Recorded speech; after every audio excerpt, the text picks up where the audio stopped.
couple members that need to go elsewhere. So let me just make a couple brief comments. We've got 19 bills that we're going to take up today, so we're going to work through those systematically. But we also have our new Secretary of Health and Human Services here, and we also have our new Commissioner of the Department of Behavioral Health, and we want them to make remarks.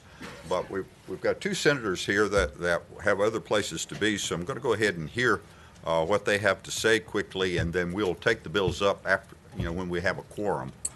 Senator Spruill. Thank you, Mr. Chairman. Mr. Chairman, members, Senate Bill 40 have already heard before.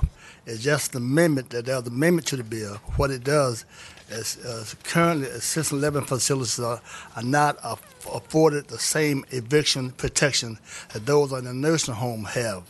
People living in assisted living facilities rely on the staff to meet their basic daily needs with medication, meals, dressing, and eviction notice without a hearing.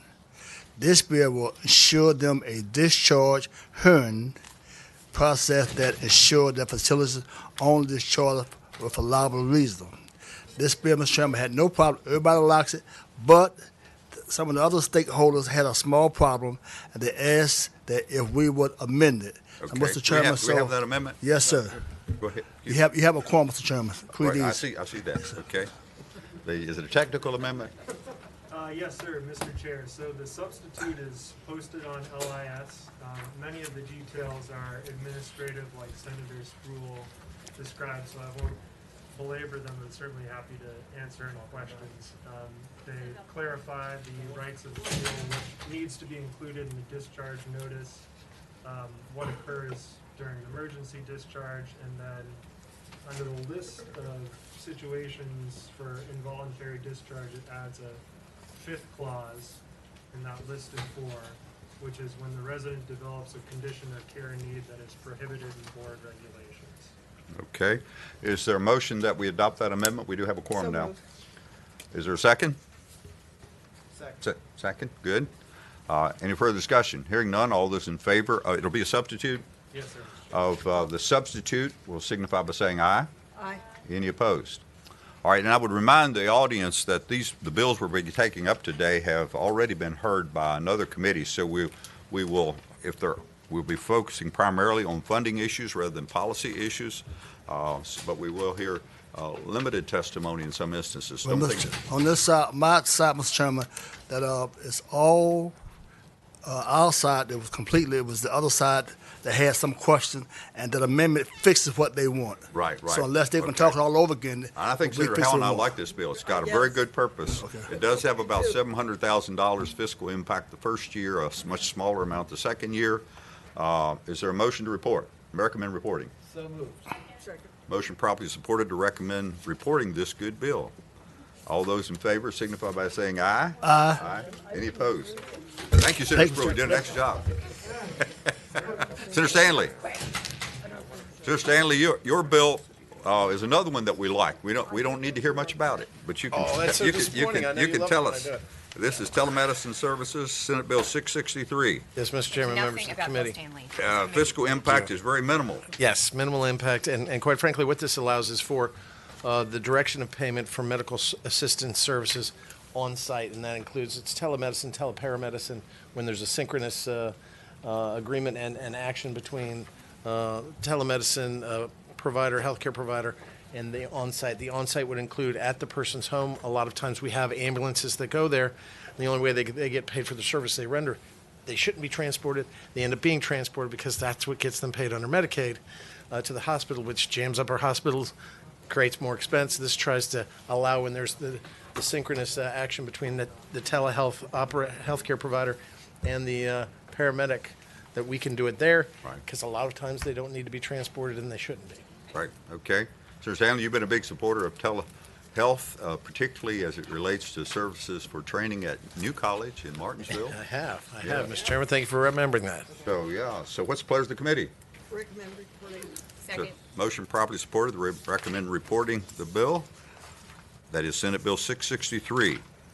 All those in favor signify by saying aye. Aye. Any opposed? All right, the bill is Mr. recommended Chairman. to be reported. I'm going to keep bringing these no money bills to you guys more often. This is working out great. Get a better outcome Finally. that way, don't you? I figured it out. Senator Newman, you have a bill? All right.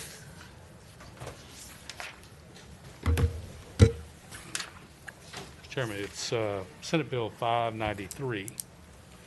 Okay, 593. We had several bills related to emergency custody and temporary detention orders, and I believe this one can stand alone on its own merits, separate from the others. Yes, sir, Mr. Chairman. Also, as you probably have noticed, I have a budget amendment for a lot of money.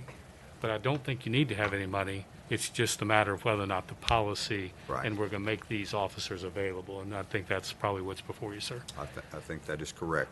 Mr. The, Mr. Chairman, basically, I don't think I need to tell this committee what the problem is. Senator Deeds and others have been working on this for a long time. But what this does do is it expands the auxiliary officers and provides them the training necessary to deal with people with mental illness without being a full law enforcement officer. The academies say that if you have a certain subset of training, that you can actually be of great assistance at triage centers or in other locations without going through the entire academy and getting a law enforcement designation. So this would simply do a couple of things. One, it would allow sheriff's offices to utilize the auxiliary officers as created here, and creates and outlines the new training standards and categories for those who would be dedicated to transporting the custody of ECO and TDO. It is listed out what the items that would be the education requirements would be, and it would allow then police officers and sheriff's departments to utilize what would be basically a fourth training level for these officers. okay. I think the members understand the bill. It would just be one of those what called tools in the toolbox, essentially for local government primarily, which if a sheriff opted for this, any cost would be on their ticket, I Without a suppose. budget amendment, that's correct. But That's it also, correct, yeah. Mr. Chairman, sorry, if you don't mind, it would be, I think it'd be cheaper. In other words, you wouldn't yeah. have to get No- someone no who question, is no question. as expensive to do it as a law enforcement officer. No question. Yeah. The, any further comments, questions? What's the pleasure of the committee? Recommend reporting. Second. Motion properly supported to recommend reporting Senate Bill 593. All those in favor signify by saying aye. Aye. Any opposed? All right. Thanks, Senator Newman. The, okay, we were supposed to start with some presentations, and Senator Vavola, do you have somewhere else to be? I have Senate Bill 268. Would you like to hear it? It's Well, no, we can hear it, and then we're going to hear it also considered in conjunction with some other bills we have. But if you have somewhere else to go, you can make a short presentation and be going. If- I can always read my ag docket. So yes, I'll leave and come back. Beg your pardon?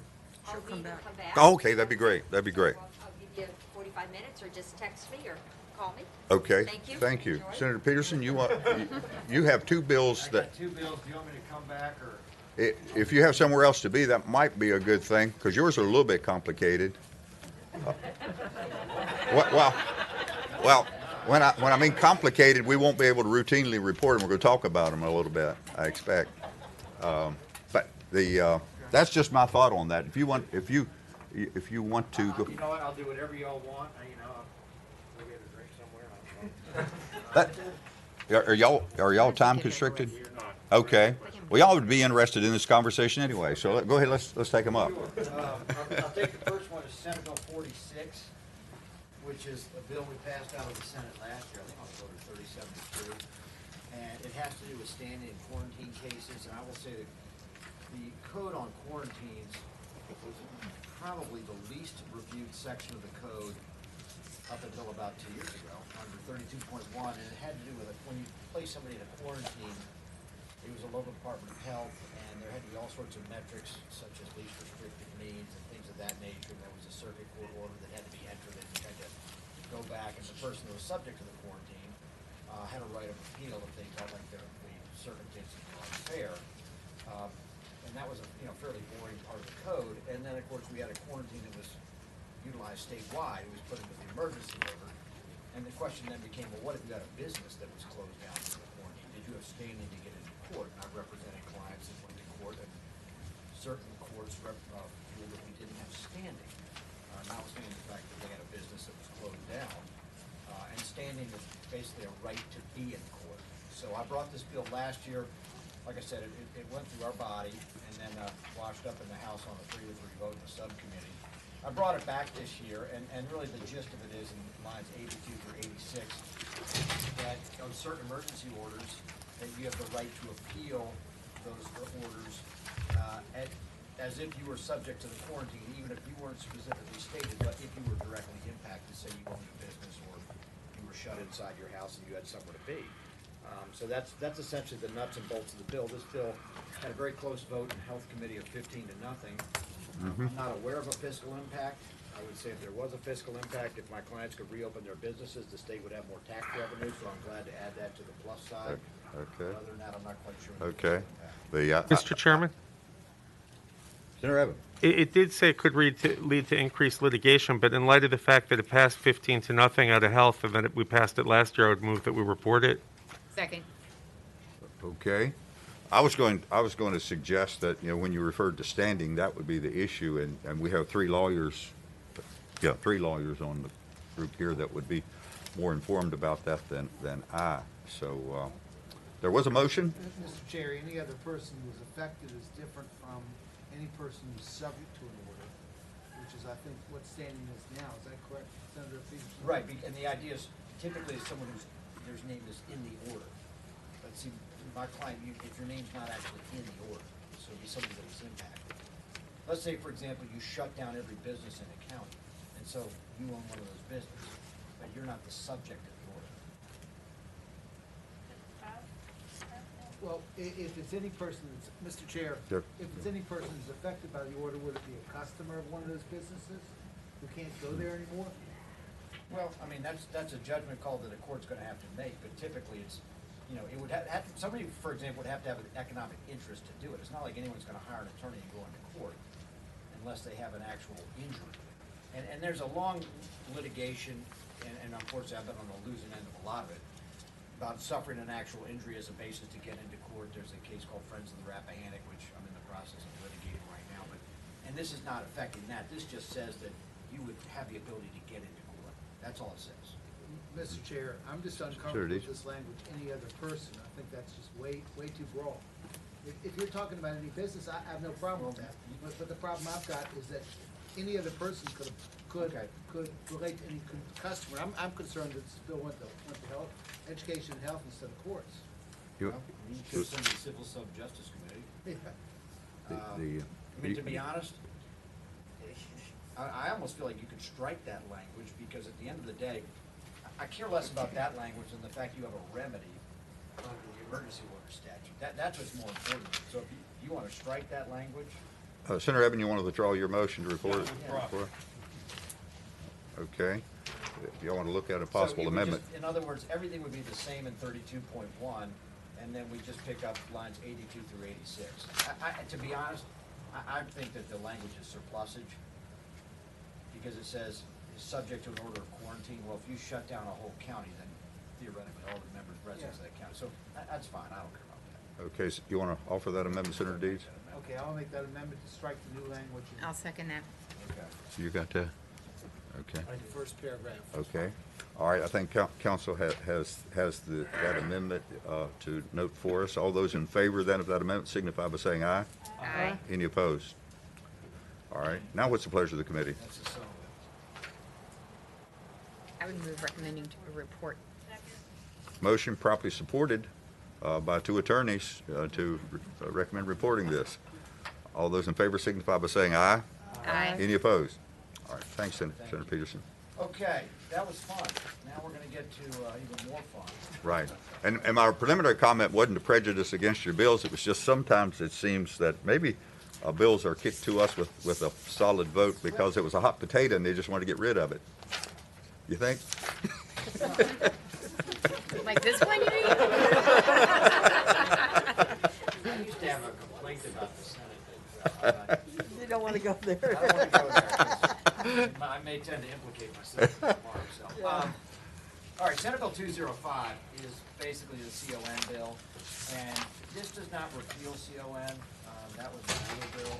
This is the bill that basically expedites the process, and it kind of says what it says, but it basically, it talks about particular customer-facing areas, mostly diagnostic clinics, orthopedic clinics, and others, where there's an expedited application review process, and CT imaging, MRI, you can see all of this listed on line 133 through 150. Addition of a single operating room at an existing medical care facility, addition of psychiatric beds.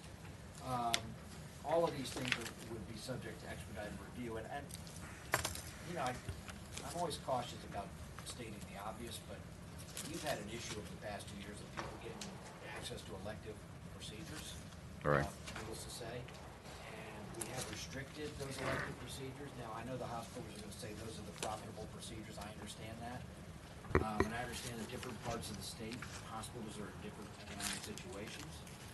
I think there are some parts of the state where they're struggling, other parts of the state where they're financial behemoths. And so this is really not targeted at that. This is targeted at improving access to care, period, full stop. And that's what I'm trying to get at. And again, it's just expedited review. It does not change the criteria. It just expedites so people can get a faster response so they can run their business. Okay. My thought, of course, Senator Peterson, you know, as far as certificate of public need, I've been somewhat on the other side as far as defending that. But I agree with you, and it seems to me that we need to target the Department of Health maybe with staffing, because the process really doesn't work well right now. That's something we may want to get our new secretary involved with his thoughts. But what the thoughts on the members here? Senator Barker? Having spent 30-something years reviewing these applications in Virginia here, we've made some real progress over the last few years in terms of how we've structured things. We've added some staff. We've done things that have been responsive on a lot of that. And, you know, the amount of time that decisions were taking was long at a certain point a few years, several years ago. But that has also been reduced. And I don't think we're in the predicament right now that we have something that is not functioning at all well. So I think we have a system that is responsive in terms of trying to make sense, and I think there is significant risk for going down. My friend from sitting behind me on the floor of the Senate is proposing here, and I think that it's particularly challenging, and in general for a significant extent. I mean, the two major services that are profitable in hospitals pretty much across the board are surgery and imaging. And if you take away a lot of the patients who are in those two services, you jeopardize the financial viability of a lot of the hospitals around Virginia. And when you set something up as this does, we already put in place an expedited review process, which is stricken out in the bill. And it's stricken out because it wants to, rather than making it a process that is relevant to the types of projects that are in aggregate directly likely to be approved. What this does is it establishes what I would perceive as something that puts in place a process that says some people get to go faster because, and the only implication for it is that those projects are going to be approved. I mean, there's not it's not going to be necessarily the same perception of what the outcome is going to be in those situations. And if those are the projects that we're setting up to be approved and others not be approved, then in essence what we're doing is we're jeopardizing the viability of a lot of hospital services across the Commonwealth. Senator Wolf? Mr. Chair, I'd like to just offer an alternate view, and that is I understand that we have made progress, and I understand that we have made a fair amount of progress. But from my perspective and from the people that I hear from who are waiting to be seen, waiting for services, they would say it's not enough progress. And I know how my hospitals feel, and I'm very close to the people in the healthcare community where I live and in the community that I represent. And I understand that all hospitals are not the same in the Commonwealth of Virginia, and that is a major issue for this discussion. That's the challenge. But I will still say I understand why we care about profitability, but no matter what, profitability is not my highest priority. My highest priority is a whole lot of people who are not getting served. And so I know that that is often an unpopular position to take, but I feel pretty strongly, and I've been somebody who's worked on COPN issues before, and I understand, again, that regionally the impact can be devastating in some places. But I will tell you, for parts of the area where I live and others live, it is it's becoming increasingly difficult to get some of the procedures that we need, and it's just simply because there's just not enough competition. Thank you, Mr. Chair. So with that, I would actually recommend reporting the bill. Okay. Where's the second? Second. Okay. Sure. Okay. There's a motion properly supported. The Substitute motion okay. to recommend passing by second. Okay. Well, this is interesting. Mr. Chairman, the more powerful portion of the table right. seconded that motion, so I think that's a problem. I know there are a lot of you here, I know have a specific interest in this, and I'm not going to invite testimony because I think we know where you're at, and we'll go for that. But I would say, anybody here to support the bill? Did you want to start? Did you want to take testimony? 60 seconds.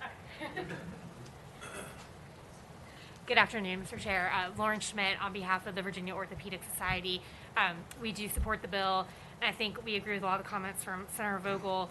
We're trying to strike a balance, and right now there are a lot of people who are paying really high prices for some services like MRI, different imaging at hospitals when they could be getting it at a much lower price at a physician's office. And with high deductible health plans these days, that becomes even more of an issue. We all agree we want our hospitals to be healthy. These would be very narrow projects in our view. Thank you. Thank you. Yes. Mr. Chairman, Clark Barano with the Medical Society of Virginia. We are supportive of the bill. I would add that we did reach out to the Office of COPN and Eric Bodine, who said this would not be any cost to their department to implement. Thank you. Okay, thank you. Okay, we have two brief speakers in opposition. Chairs, members of the committee, Brent Rawlings, Virginia Hospital and Healthcare Association. It's been a good conversation from a lot of folks here, bringing a lot of points that we've heard over the last several years dealing with this issue. Two things I want to point out. In particular, the bill that passed in 2020, there's a big section in here that talks about expedited review and establishes a state medical facilities task force. There's a lot of work to be done yet in revamping the State Health Services Plan, its new name. And included in here are specific directives about identifying certain projects that should be eligible for expedited review. So we've started taking this step. There's a process in place for doing that, and we think that's the appropriate measure to address it. The bill that's been introduced here was introduced in 2020. It didn't move forward because the General Assembly had a different idea, and just urge you all to allow us to work together to try to get through this and through the regulatory process. I do want to point out, one of the changes that was made to this bill, just to sort of underscore the realities here, it requires recommendations of funding options to alleviate the risk of financial insolvency for public and private hospitals. So it's a clear acknowledgement that this would have an impact on revenues and that we need to tread lightly. So I appreciate your consideration. Okay. Anyone else, or kind of took you so 2 minutes, so I think we're good. Okay. All right, Senator Peterson, you want to close it out there? Your Honor, I've heard all these arguments, and I respect you all and gatherings, and at some point we're going to move the ball forward. So that's all. I understand the issue. Of course, you're on the committee, so you'll have another shot if you want to make a couple comments there. If the chair will allow that. Yes, sir. We'll see. Yes, sir. Very good. Yes, sir. All right, we have a 78 bills ahead of us. substitute motion to pass by indefinitely. All those in favor of that motion signify by saying aye. Aye. Aye. Okay. I believe we have 1, 2, 3, 4, 5 to 2. So 3. 2. No, I'm a no. Right. Don't want to right. pass it by indefinitely. Okay. You're a yes? Yes to pass by. Right. Adam, you're a yes to pass by. Okay. Yes. 2. 5 to 2.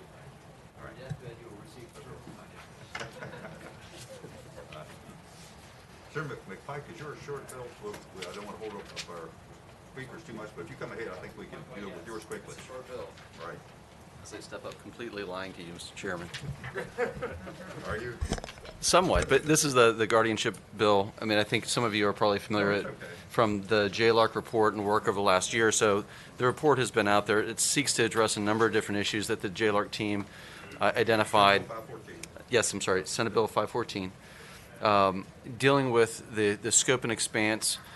First off, their noted report found that the public side was a fairly robust guardianship program with good oversight and measurement. The private side was not, and is not today in terms of the measures of reporting. There's lots of folks who do great work, but in terms of both the training available to both the court system, to the guardians themselves, and the actual reports that are required remain to be somewhat insufficient, Mr. Chairman. So this is sort of an omnibus bill dealing with and tackling a number of different issues. For the full committee, we will have a substitute that we've been working with a couple of different stakeholders to work out some technical between the Virginia elder law attorneys and a few others. We don't have it today because there's a number of different components still working through. But we'll be getting through to address those items that I think addresses some of the concerns that we've been working through and heard both in the House as well as we worked it through the committee. So. No substantive changes or Some of the technical, one of the things that I think we're struggling with is the reporting frequency for those guardians in terms of the visits, which is understandable. So it would deviate a little bit from JLARC's recommendation, but we are working on language that would still have a more robust accountability structure, and I think that's the key element of what JLARC really was looking to do. So. Okay, as that conversation has evolved, anyone here that wants to speak of a concern relative to some of those changes, or are we good to move forward? Okay, what's the pleasure of the committee? Okay, so motion promptly supported to report. This is largely in concurrence with the JLARC recommendations, and they would expect substitute would be largely technical changes to get all the stakeholders together. Right. Okay, all those in favor of the motion signify by saying aye. Aye. Opposed? Okay. Very good. Thank you, Mr. Chair. All right. Just one more, I see one more senator here. If I can't remember whether, you just have the one Senator Marcy, you just have one bill? Yes, sir. Senate Bill 641? Yeah, thank you. Okay. I believe we can do this one quickly. We've got some speakers waiting, so we can take your bill up. Thank you, Senator, members of the committee. This bill establishes the Coordinated Specialty Care Program. It's an advisory board. And the Early Psychosis Intervention Program Advisory Board is to help give assistance to DVHDS in early psychosis, mood disorder detection. Here are a couple of salient factors, and then we'll get to what it costs, which is not a great deal. And I don't think we'll need to spend a whole lot of time on it. Just tell us exactly where we will put what this will do. Okay, sure. Every year, 1 in 6 children between 6 and 17 experience some sort of mental illness, but only 50% get aid. It's not detected early enough. A statistic that I found very important, Senator, is that the average delay between a psychosis event and treatment is 11 years. And it's that period where things get worse. And part of it is because of the stigma associated with it. This creates an advisory board. It passed the Senate last year. The cost is $68,000. I could explain some of the disorders that it would try to detect early, but I think you get the gist of Should it. have talked about that in the other committee. So Yes, we did. concerned about this. What's the pleasure of the committee? Move your report. Motion properly supported to report the bill that is Senate Bill 641, dealing with early psychosis intervention. All those in favor signify by saying aye. Aye. Any opposed? All right. Okay, thank you for calling me. Have a good afternoon, folks. Okay. Secretary. All righty. apologize for holding you up, but I hope some of our conversation was instructive to you as well. It is. I hate to say it, it's probably insulting, but you almost talk like a northerner when you're in a hurry. That is an insult. I'm sorry. Well, thank you for having me here today, and really for all the work that you all have been doing.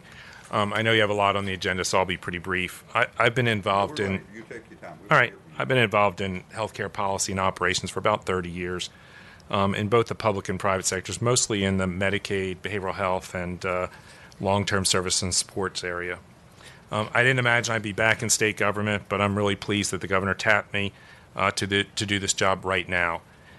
You've been working on these issues a lot longer, for a long time, so the areas I'm initially focused on won't be news to you. I want to just run through them, and they're sort of preliminary at this point, so I would welcome your feedback either today or later. Outside of the pandemic response, our number one priority will be mental health. You'll hear from the commissioner shortly, but we need to finish the work on our state facilities, address alternative custody, and be focused on growing services at the local level. Simultaneously, we need to work on, at every level and across multiple agencies, including outside HHR, on the healthcare workforce crisis. This situation is even worse when we talk about behavioral health. When I chaired the Virginia Healthcare Foundation, the team there did an outstanding assessment of our BH workforce across the Commonwealth. One key finding, 93 of our 133 localities are federally designated mental health professional shortage areas. 2 localities have no licensed behavioral health professionals. 35 have no trained BH prescriber.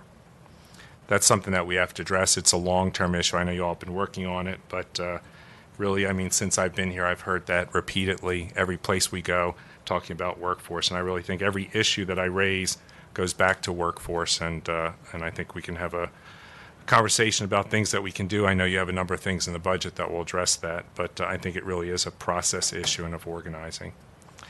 I wish I wasn't going to be focused on this, but large systems, IT systems, service systems, sort of the good, the bad, the ugly in that. You're quite aware we have a large number of systems, DSS and DMAS in particular, that are scheduled to be replaced or updated. That's never easy. It's not easy in the private sector. It's not easy in the public sector. So those are areas that we're going to have to really focus on. As we do that, we have to really focus on making sure that we have systems that are truly integrated. We already see today sort of the distinction between what we do at DSS and what we do at DMAS, and having a little bit better consistency and integration there would have made a big difference.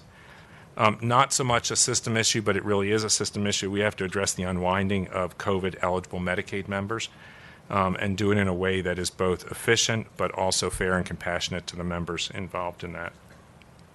From a more positive standpoint, you know, one of the things that I'm looking at and looking across the agencies is we collect a huge amount of data. And, you know, when I look at that, I want to know, is it the right data? What do we do with it? Do we have the right people that are working on it? How can we improve services, efficiency, and outcomes when we do that? And that's not, you know, unique to us. The private sector is really struggling with how they grapple with all this data that's available.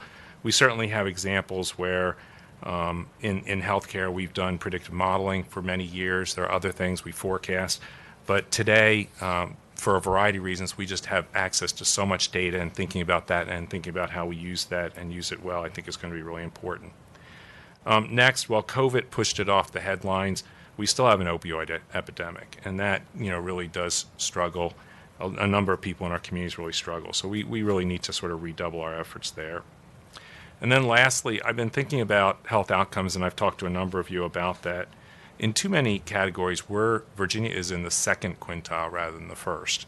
And I know, you know, from other places, you know, we don't want to chase rankings just to chase rankings, but really sort of looking at those outcomes, whether they're access outcomes, clinical outcomes, longer-term care outcomes. You know, what are the things that really should matter? And again, I don't think just by looking at it, I'm going to say I have a new answer that no one's done in the past 10 years, but really thinking about, you know, are there ways that we can sort of redouble our efforts and think about very specific things that we can focus on?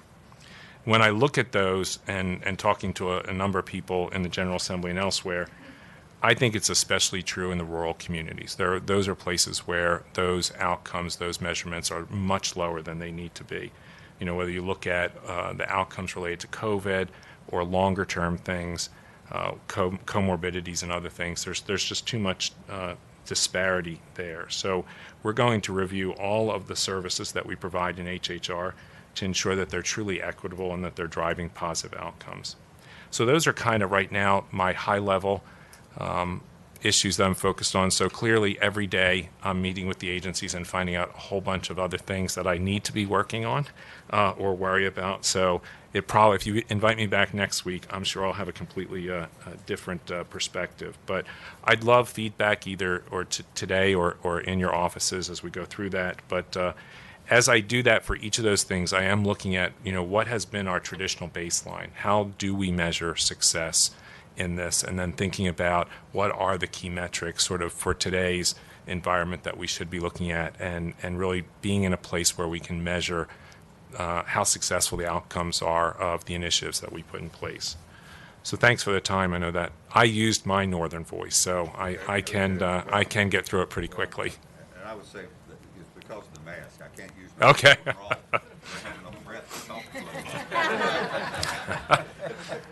All right, any members have questions or comments for the Secretary? I think we're fortunate to have you assume that role. Thank you. And we look forward to working with you. But any member have any comments? Yes. And what I'm about to say, I said to your predecessors in the prior administration. So this is not a Democrat-Republican thing, but one of the things I noticed particularly with VDH and the rollout to respond to COVID, was a big disconnect between the people in the Patrick Henry building and in the agency and the people in the communities.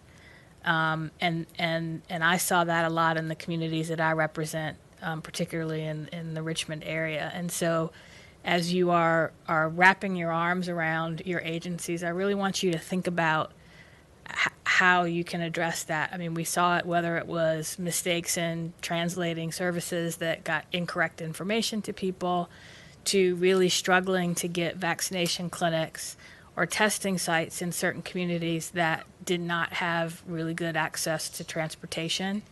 And it wasn't until we were physically able to get people to come out and see how isolated some of those communities were that we got changed. So I just ask you to sometimes think about coming out of the Pocahontas building and getting into some of these communities to see, are you really reaching the people you want to reach?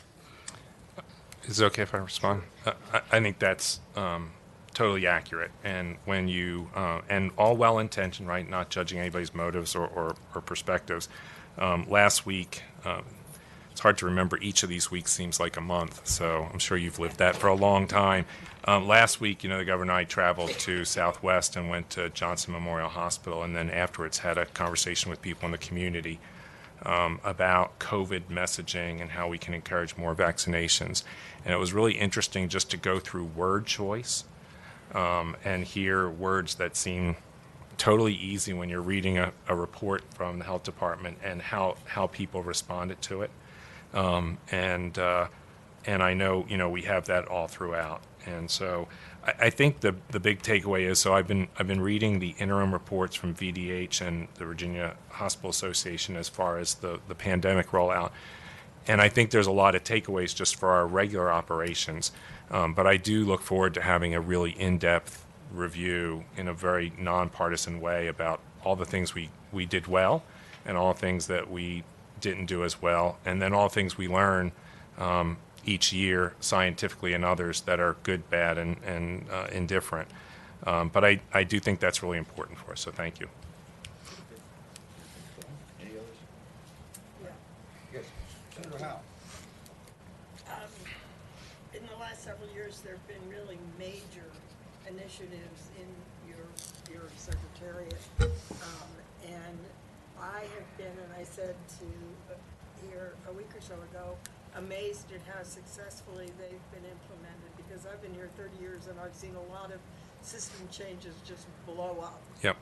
But these have been going really smoothly, and particularly Medicaid expansion and the substance abuse, the arts, Yep. we work with that. Yep. Have been smooth and I think helpful, and I hope that you will continue with those. Absolutely. I think past screw-ups help You learn, yes, but those were well done, and unwinding the Medicaid expansion under COVID, I think, is a much greater challenge than expanding was, but certainly, and the expansion, we had a lot of partners in it as well, and I think that really helped a lot. Okay. Thank you all. Thank you very much. Thank you, Mr. Secretary. Commissioner Smith, we'll hear from you now. Thank you. Mr. Chair, members of the committee, thank you for having me here today. Total honor, pleasure to be here. I've talked with some of you privately, and I look forward to getting to meet the rest of you. So a little bit about me. I'm actually from Virginia, a small town called Gate City in Scott County, down where the Secretary and the Governor were recently. I've been in healthcare for the past few years, the private sector, hospital administration, most recently at Chippenham, Johnston Willis Hospitals, and before that, Poplar Springs Hospital in the private sector. And yes, hospital administration, another one. But I'm also a dad.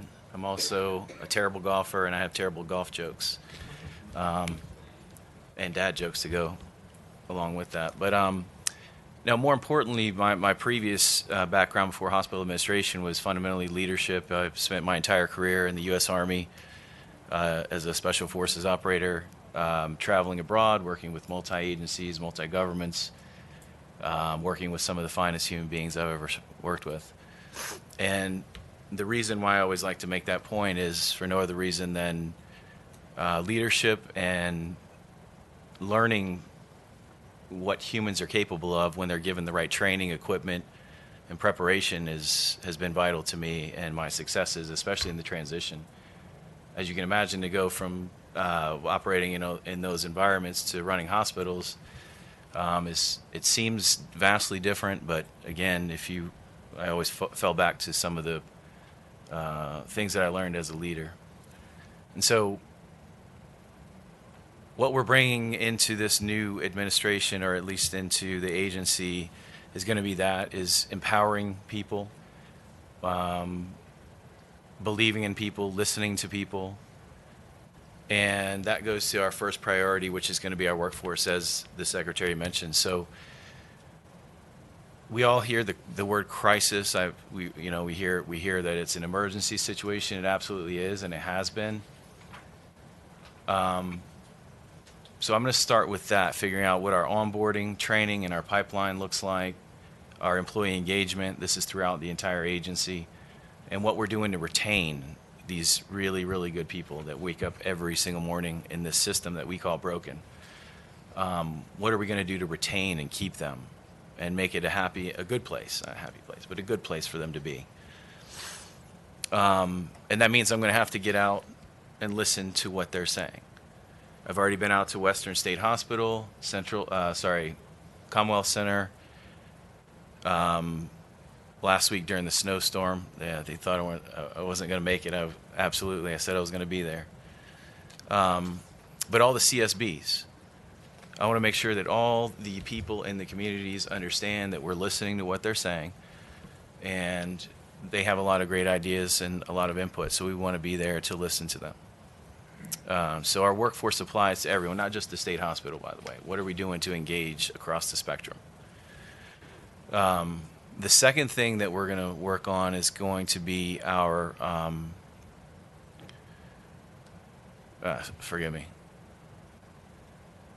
getting out and about and meeting with all the people. I have to restart myself here.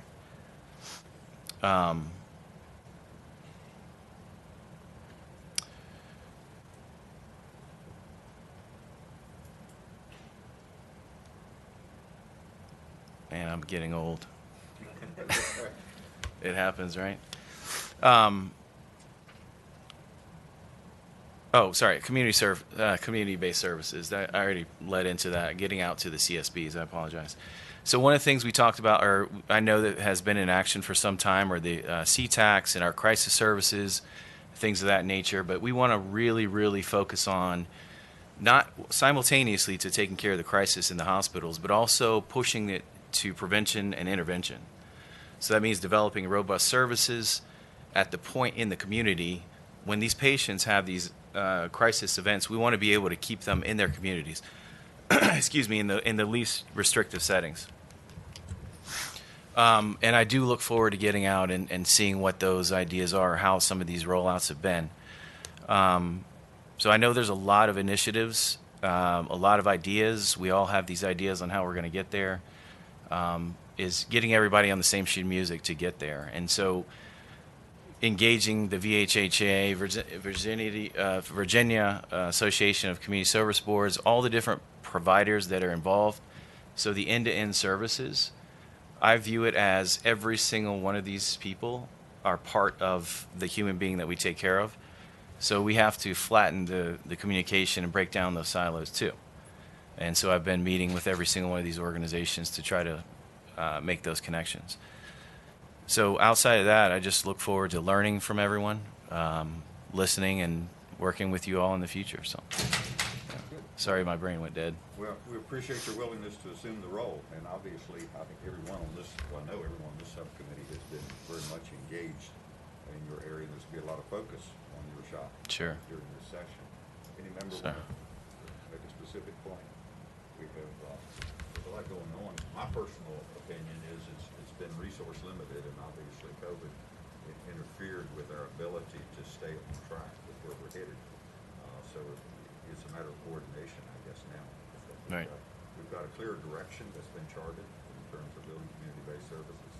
How we coordinate that is in a cost-effective manner, I guess, is what we need to do. The only point I'd make, and I think we're on this, we have to have a system.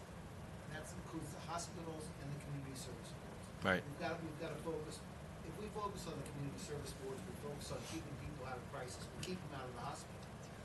We've got to focus on providing the services effectively and efficiently as we can in the communities first. And then that takes pressure off the hospitals. But when we think about employees, we have to think about not just, and you said this, not just the people at the hospitals, but the people at the community services. When we shut down the hospitals last year, we just pushed the pressure down on the CSBs, the sheriffs and jails, or the emergency rooms. We've got to think about this thing holistically. Thank you, Senator. Well, and I would just add that a whole lot of work has been done over the last several years, particularly through the Deeds Commission. A lot of outstanding recommendations, and so I hope you don't think you need to start from scratch. We're well on the way to improving our system, and we can't waste any time moving forward. Agreed. Yes, Senator Barber. People on my right and left here. There's been a lot of leadership, particularly from Senator Deeds, on this issue over the last 8 years, and I think we have made tremendous progress. We were in such bad shape in 2014 that it takes a good while to get everybody understanding and coalescing around what we need to do rather than just that we need to do something. Right. And I think we've made significant progress on that. And I think a lot of the issues that we are still bumping into because we haven't resolved everything, in many ways go back to one thing, and that is that there is inadequate reimbursement for mental health services. And that's not a Virginia issue, it's all across the country, because basically Medicare sets its rates, private insurers pay a little more than what Medicare pays, Medicaid usually pays somewhat less than what Medicare does, although we've got approvals with the ARCH program that has really shown that if you pay people what they're worth, you get them to participate, they put in the effort, they make things work, they make a difference in people's lives, and they're not leaving the field as quickly as they used to. It used to be that there would be a lot of people who are coming out of college and those type of things who say, I want to help out the public and I can do a good job in mental health. and they put in all their effort, they get their degrees, they get their licensure and certifications and everything else, and 5 years later, they're no longer in the field because they didn't feel they could support their family with the income they had. Right. And if we can go back and be able to address that issue, it will make everything else a lot easier to get done. Thank you, Senator. Okay. Other comments or questions? I would like to say to your point, Senator, I agree that all the tools are there, all the studies, the plans that have been presented. I think the people are there. All the people that I've met so far are passionate. They wake up every morning to take care of, they do amazing things. And so I would leave with this too. One of the things I would like to propose, one of the messaging is how we as leaders, when we talk about the mental health care system here in Virginia, I've heard it a lot before I made this transition, that it's broken, that it's ineffective. You hear these things, you see them all the time.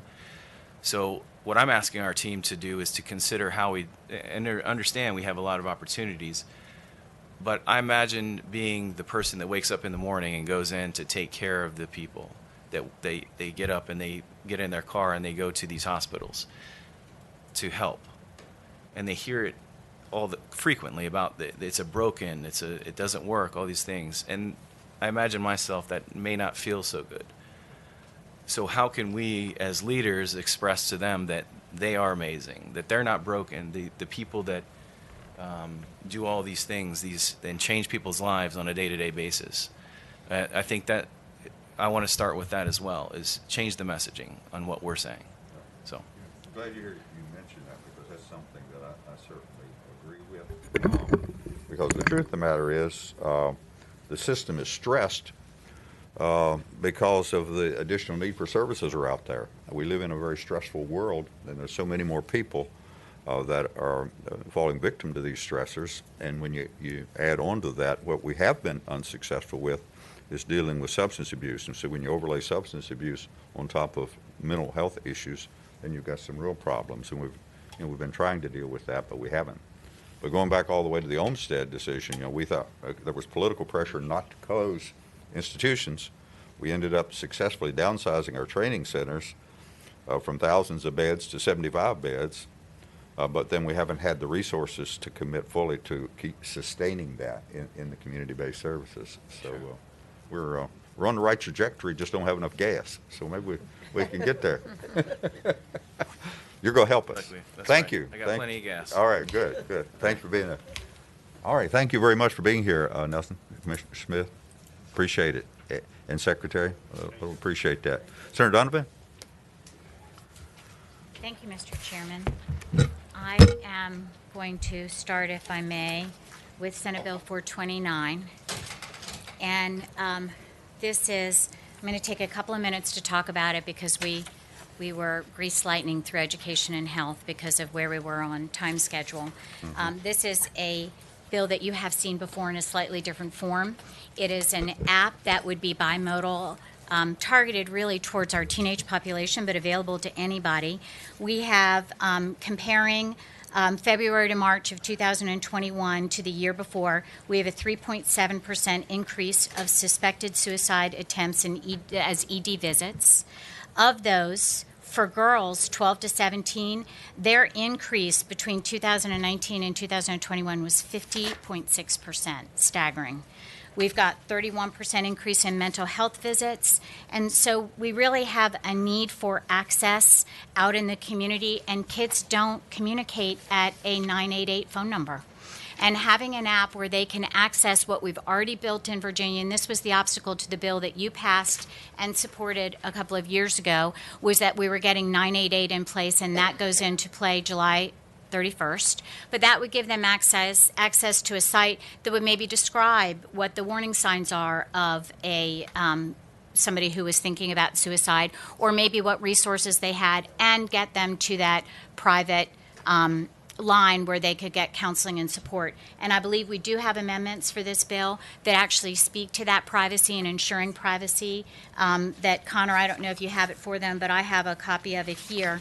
and it basically just says, it goes in two places under each part of the app, that the department shall ensure the mobile application protects the identity and confidentiality of any individual who uses it, except as necessary for referral for suicide prevention.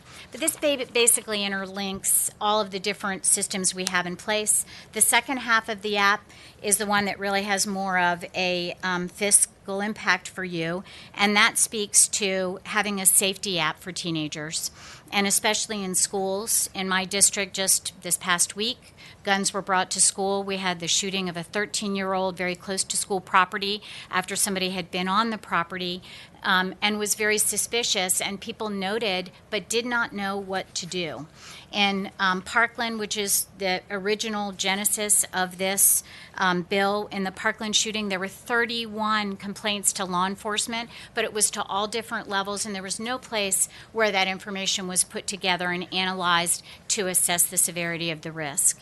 And by having the second half of the app be a safety app that connects with our Fusion Center, would have 24-hour monitoring, would have somebody that could screen it, and we would have the ability to assess the risk across all the different levels of law enforcement. And so, Mr. Chairman, I can answer questions and go into more. The fiscal impact is before you, and that is basically the bill as it's presented to you today with the amendments. Okay. First question I had, the amendments, are they technical in nature, or do they delay or reduce the fiscal impact? What the? They don't. They just ensure that both departments already felt they had privacy protections in place, but it's just a matter of stating it demonstratively. Okay. All right. So these are amendments to the substitute? Yes, sir. Would you like to, can I pass these down to you? I guess the first question is the timing of it, as far as whether we're ready. Isn't there an ongoing study on how we're going to do this? No, sir. No? 988 goes live July 31st, which would be aligned with this bill. Okay. Other members of the committee speak to this? Senator Dees? 988 a federal mandate? 988 is our state response. That is our suicide hotline in Virginia that we set up, that's going to connect with our crisis intervention teams and all of it, kind of to create that network of interconnectivity. In an extraordinary circumstance, 988 might deploy a crisis intervention team. Okay. But instead of having to dial 988, it would be an app. There's in the budget education about this so that kids would be aware of it. The app is probably more likely to attract the teenagers' attention than a 988. Yes, sir. That is the thought behind it. Maybe. And I guess, is as part of your bill, or do you envision as part of this any integration or coordination with social media services? And here's why I ask. Teenagers, and especially preteens, it's not the apps that they pay attention to. They will not download this on their phone, but they will use TikTok. Right now, that's really the only thing many of them are using, or Instagram. And and I'm not saying we shouldn't do this. I'm just saying to really broaden the net of what you're trying to do. These agencies probably also have an Instagram page, or if they don't, they probably should, or some way to receive tips through social media that kids actually use. Because I can tell you with the VDH, just as an example, and I'm not a teenager, but with the COVID-Wise app, hardly anybody uses it.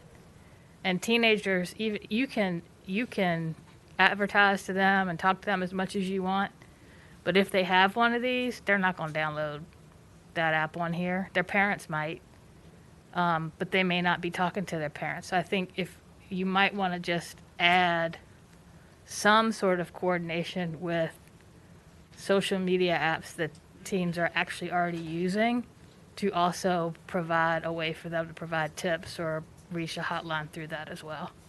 And Mr. Chairman and Senator McClellan, there's a money set aside in the budget request that is about advertising, and I can only imagine that that is how they would seek to link. And I know they may not download it.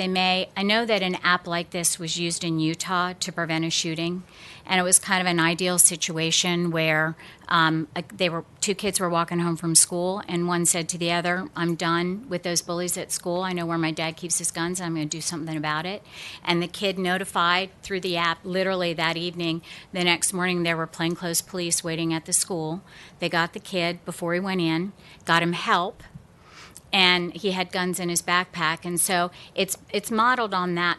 I think with education, there may be a value in encouraging kids to consider downloading it if they ever need it. In the example of the shooting of the 13-year-old in Henrico, this young man was seen walking around very suspiciously around Godwin High School, and people noted it, but as usual, they didn't know what to do. Okay.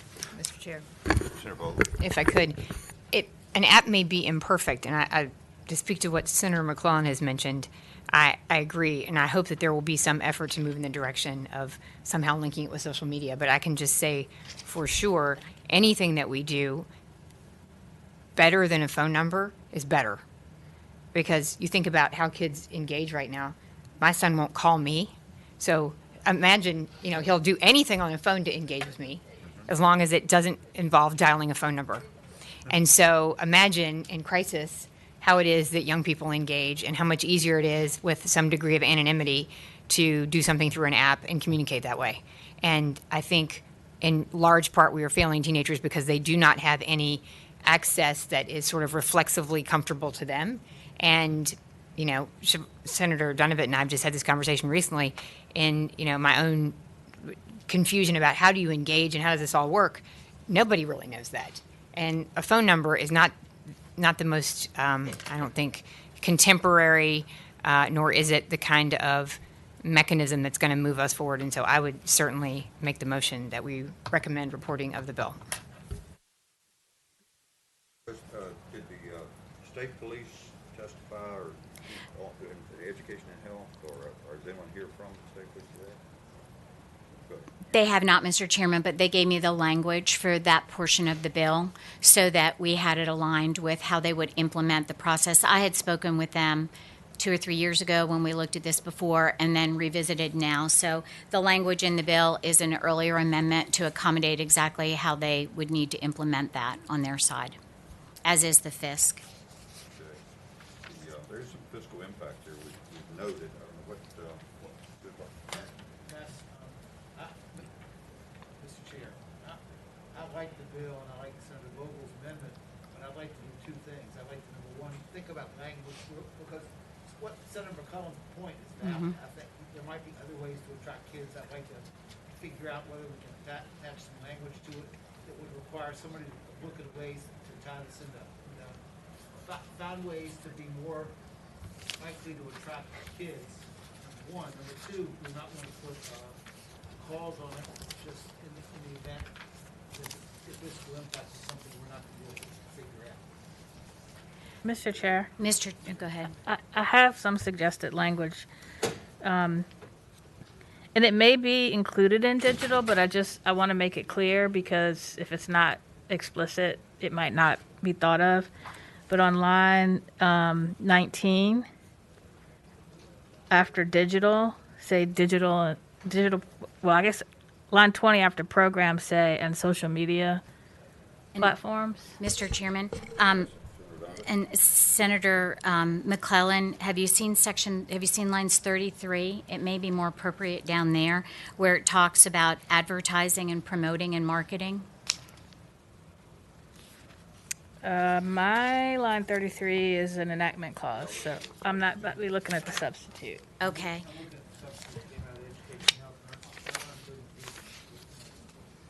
Okay, so I'm looking at 54. Say it again. Paragraph B. Paragraph B after 5249.1, the Secretary of Public Safety and Homeland Security shall determine and direct the appropriate agencies to promote, market, advertise the use of the public safety mobile application throughout the Commonwealth through such agencies' existing staff and digital programs. I would put it there and in section B of 37.2-312.3. And what was the language again? Just after digital programs, say, and social media platforms. Okay, is there a second to that motion? I will second. Okay, all those in favor say aye. Aye. Opposed? Okay, we adopted that. Mr. Dees, do you want to put a clause on this? The chairman doesn't like to do that, but we might want to. I'll move the call. Okay. All right. It's a motion that we adopt the financing continuing with the C clause since we're a little bit not certain about the final bill at this moment. So hopefully that can be sorted out. Is that all? Were there some other things that were going to be done before we take this up full committee? Or is this the extent of it? Ben, are you comfortable with that? Okay. All right. We haven't voted on the financing. Okay. All those in favor say aye. Aye. Any opposed? Okay. All right. What's the pleasure of the Report is amended. Second. as amended? Okay. All those in favor signify by saying aye. Aye. Any opposed? All right. Thank you, Senator Dunn. Mr. Chairman, I have one more. I have 750, thank you. I don't have a copy with me. I can pull it up here. Mr. Chairman, and this does have a, you can get it online, but it has a substitute.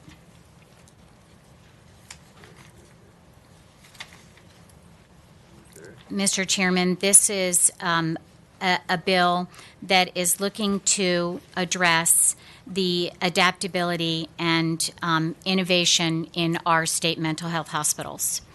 And it started out with a single concept, which was a hospital authority, because that was something that had been modeled and successful in other states. And it was something for which we already had codified language, because we have a couple of authorities. But it was incredibly prescriptive.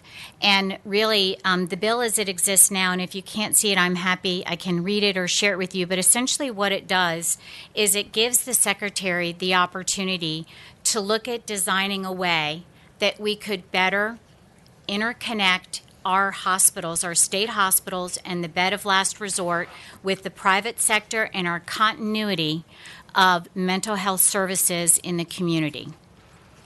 And many states have found, and I think it's true for us, that under the umbrella of an agency significantly decreases the ability of that inpatient component of our continuum to be nimble. And that would include things like paying staff competitive prices, finding creative ways to get CMS certification so we could get 50-50 funding, looking at regional alternatives that may be able to solve the problem in public-private partnerships. You know, when we closed the bed of last resort, we forced a public-private partnership that we never codified. We basically, right now, the hospitals, and I don't know if they're here today, but they have spoken in favor of this before, but we forced the private sector hospitals, they're taking over 90% of our TDOs. And we are on the verge of launching Bravo, which is akin to arts. And I think we're very close to funding reimbursement for the services that are associated with mental health services in the community, but we're snagged by the system that we have right now for inpatient. And so this has become a permissive bill.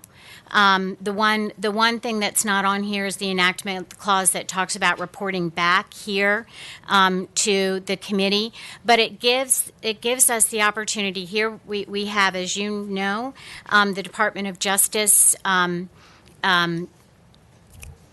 Whatever it's called, the Department of Justice requirements that they've placed on us that we still are trying. I think this is a way for us to engender and show them that we're really trying to find a way to make this work, in addition to all the other things it could do for helping with inpatient services in Virginia. So I hope it will be the pleasure of the committee to consider this bill and allow this work to be done over the next year by the gentleman you just heard from.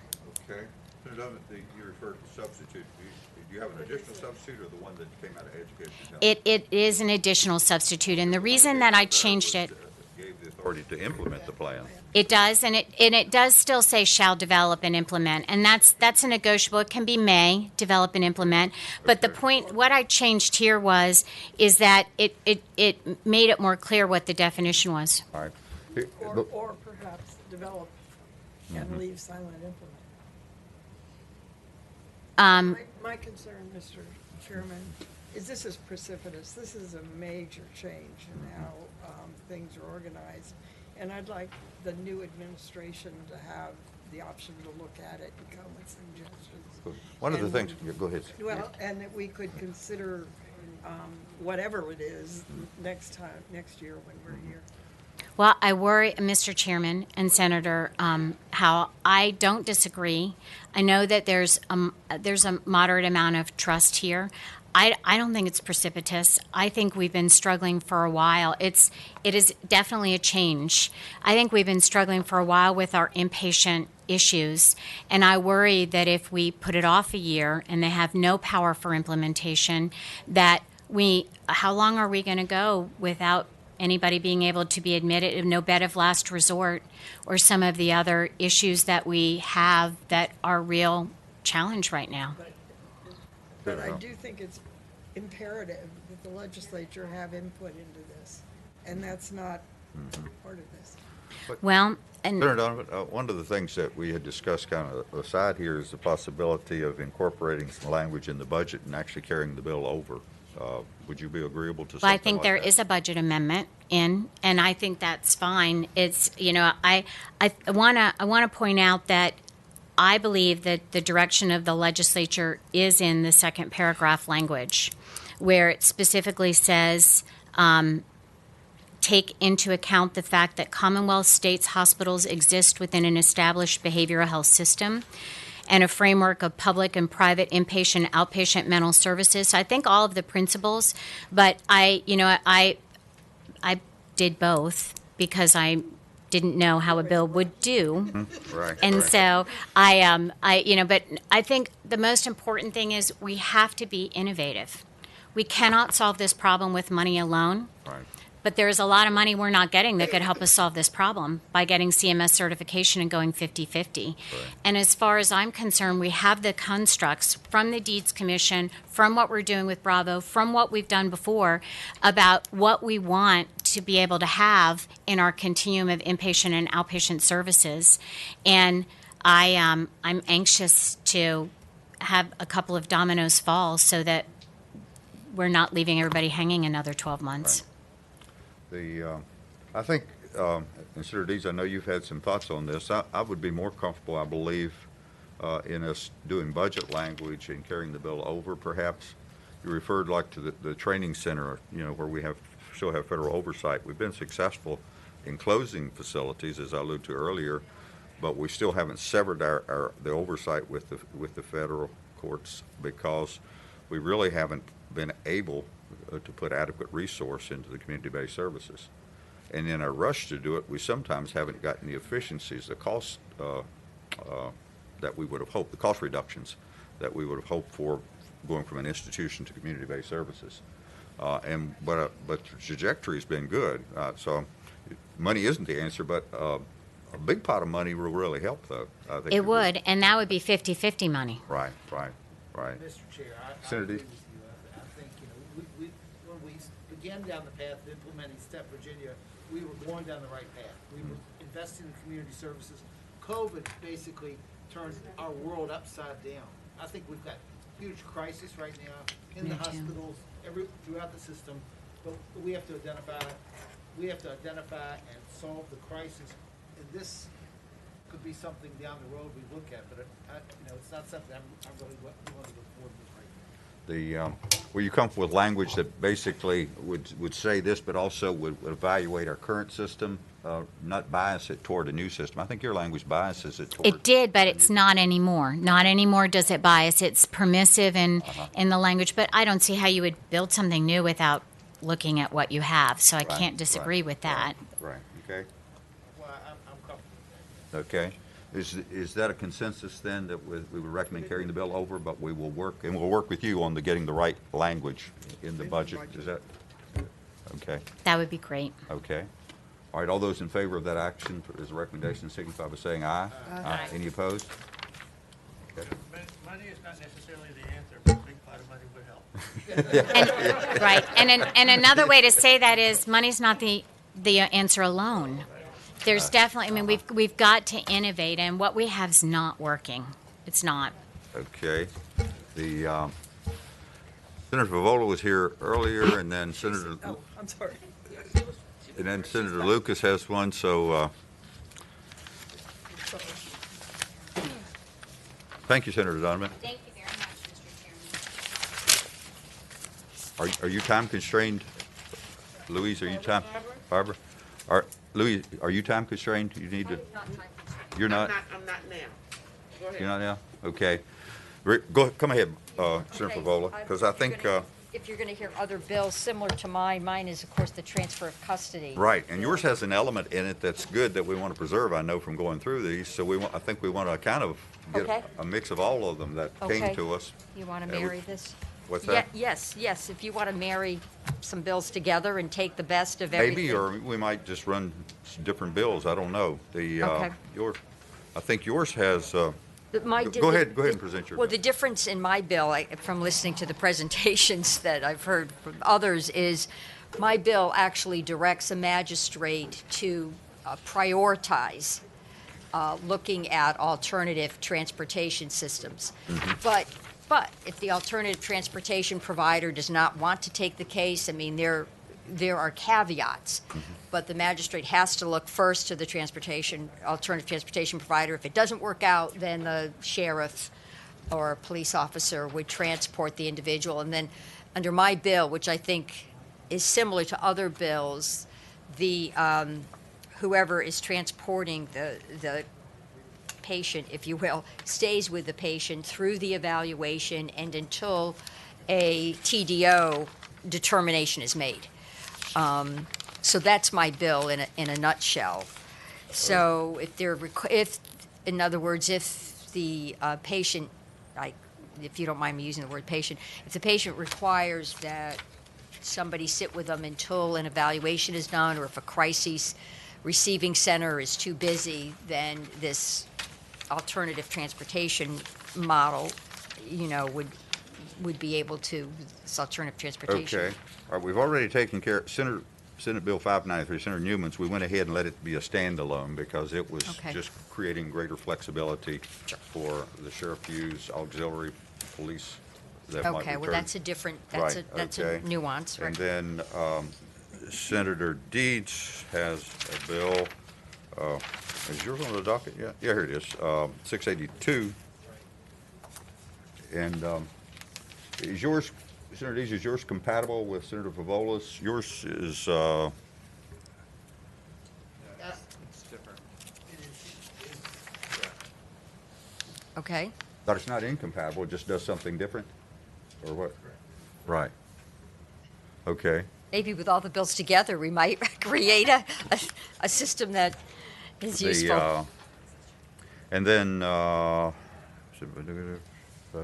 682, 268, 592, and mine, 650, which has elements of yours, except I like the position that you have Okay. for the Prioritization. prioritization for the And magistrate. then you have an enactment And mine has an clause. enactment clause, which Which- would require, entering into revised contracts or new contracts for alternative. The state would enter services. into a new contract. Yeah, what my bill says that when a TDO is issued and a hospital is designated an employee of the state hospital can take custody of the person, of the individual. And my understanding, this bill went out to the floor and the fiscal impact changed dramatically because of some amendments that were added in the education health committee. Okay.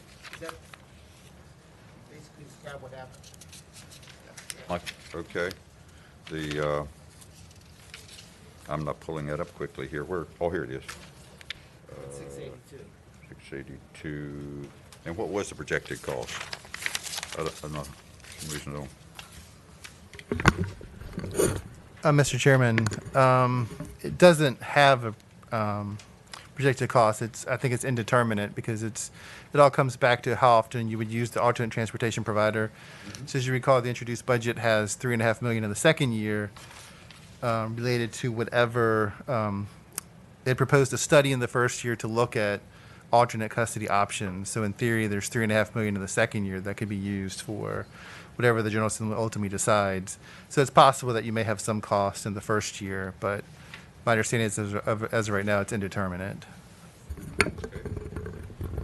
All right, what's the pleasure here? We could, we have 3 different bills that actually do 3 different things. We could report them all, or we could make a more, roll them all together.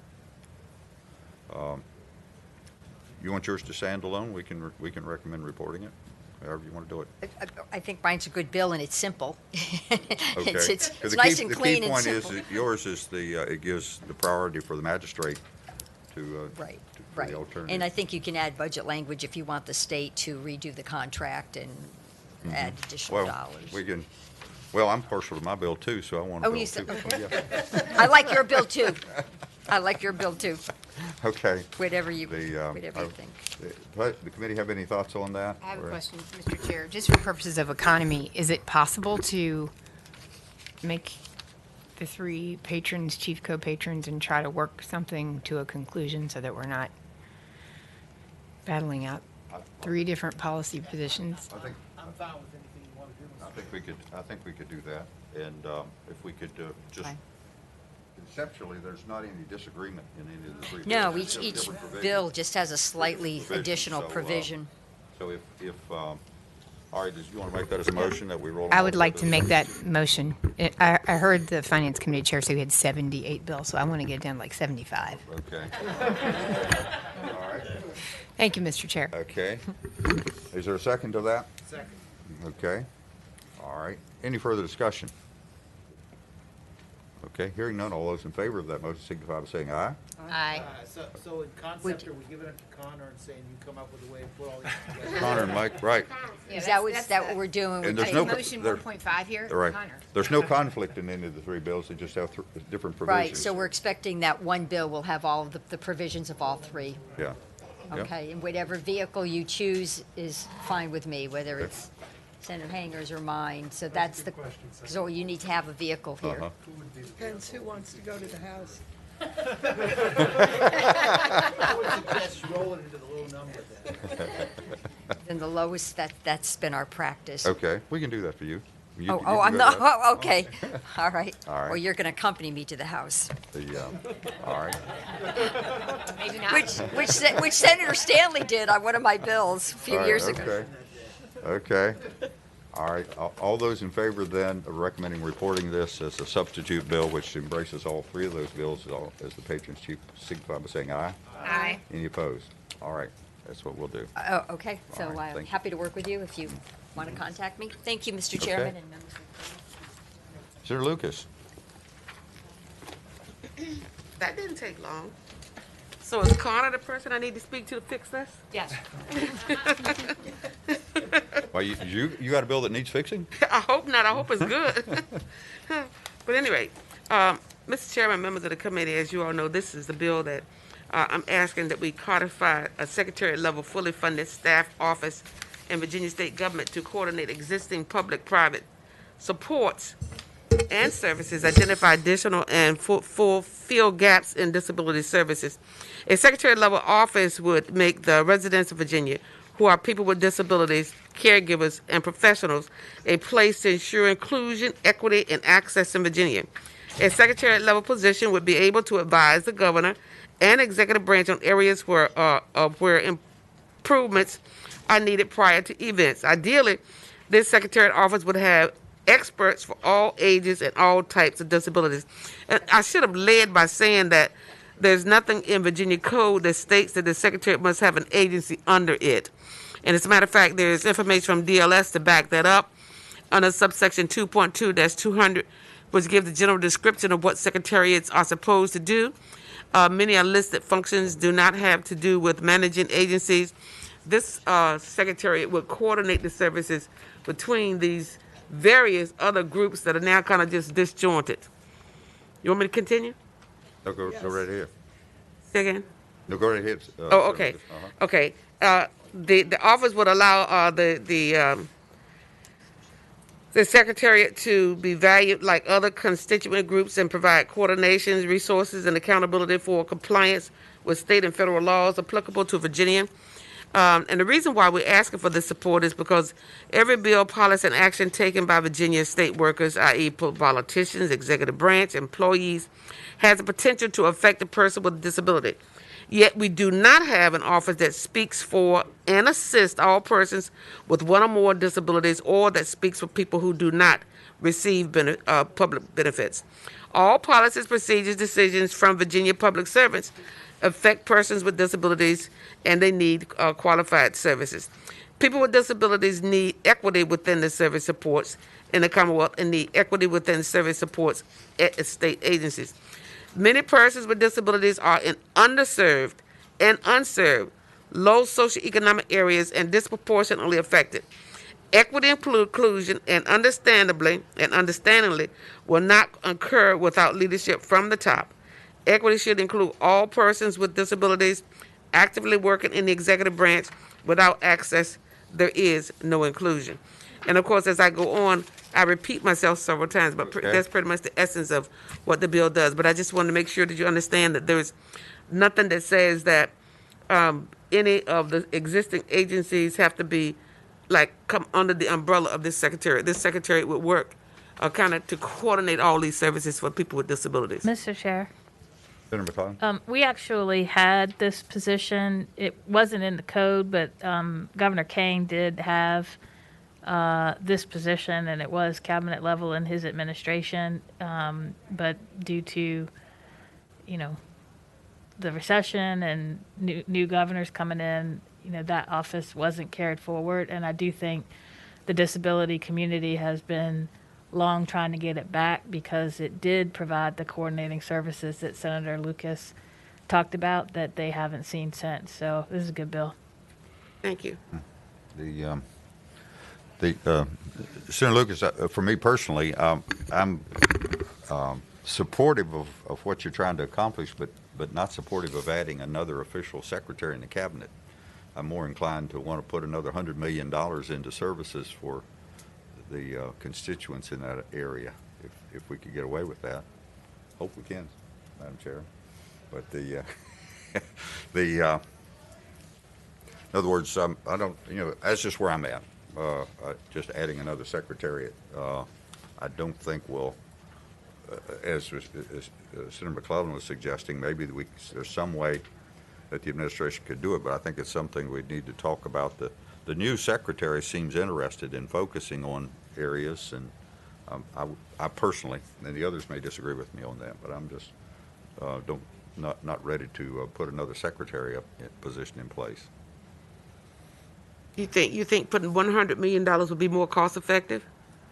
Actually, well, I just pulled that number out of the air. The number actually is, if we were going to adequately fund services for all the providers that are providing services for our waivers, that it would be $200 or $300 million. Correct. Easily. And I think that's the real issue, rather than adding someone else, with the governor's staff. But that's my personal opinion. I didn't mean to be so abrupt with that statement, but that's, I guess it's because I know you're supportive of really doing something for this community, and I am this year. And I'm hoping we can, within our deliberations in the Budget Committee, can come up with some significant new money. But that's where I'm at. Can you up the ante a little bit? What, 200 million? What are you talking about? Some of the others speak up. I don't know. There are a lot of needs out there. A lot of needs out there. Senator Howell, what do y'all think? I like the idea of the coordination, and I think we need more of it. There's no question about that. But it seems to me that having a cabinet secretary doing this on the same level as a cabinet secretary doing health and human services or transportation just seems disproportionate. Okay, but I haven't given this any thought. Okay, well then is it possible that we can give some thought to how, with the funding that you're talking about adding, How would that work? Well, the budget amendment's in, and I think it's a matter of prioritizing. We are fortunate that there's going to be some critical decisions to be made in the budgeting process as far as that goes, and I would hope, like one of the things that we've talked about is not with any at any great length is the waivers that we have out there. We may not need to authorize additional waivers, but rather put more money into the current waivers that we have in order to pick up the momentum on these services. Yeah. Mr. Chair, I think it's important to understand what this person's supposed to do. It's not just focusing on services provided to the disability community, but every agency makes decisions that impact the disabled community, but they make them within their silos. That's correct. And so this person is to look across all of the agencies, all the secretariats, and basically, kind of like the Director of Diversity and Inclusion does for diversity and inclusion issues, but looking more towards how are you making decisions and coordinating so that your services are not overlooking the disabled community. Mm-hmm. And then I think another important piece is that this person would be the Federal Americans with Disabilities Act coordinator for That's the right. state. Well, I don't know, maybe we could restructure the position we already have. We have a Department of Rehab Services now, which also includes aging. I'd like to take aging away from them so that they could have more focus on the, and we got another advocate over here for that. There'd be more focus on the Okay. disability community.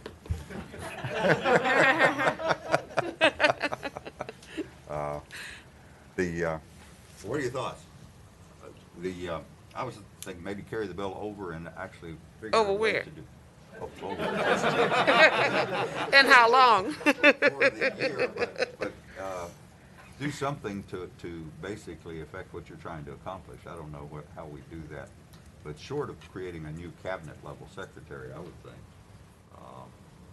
But putting the focus there. But Mr. Chairman, what do we do in the interim while people are still out there in need of services? They're still having to wait another year with nothing getting done for a lot of these people. Oh, you're talking about the money. I think we can do the money, some money too. Okay. That's the issue. Okay, the so money. as long as you're going to put the money there. Uh-huh. Take the appointment by the last And, yeah, right. Show me the money first, though, please. Okay. All right, that would, yeah, we'll have a reverse contingency, I guess, on this one. You put the money there or the bill passes. That was kind of the idea.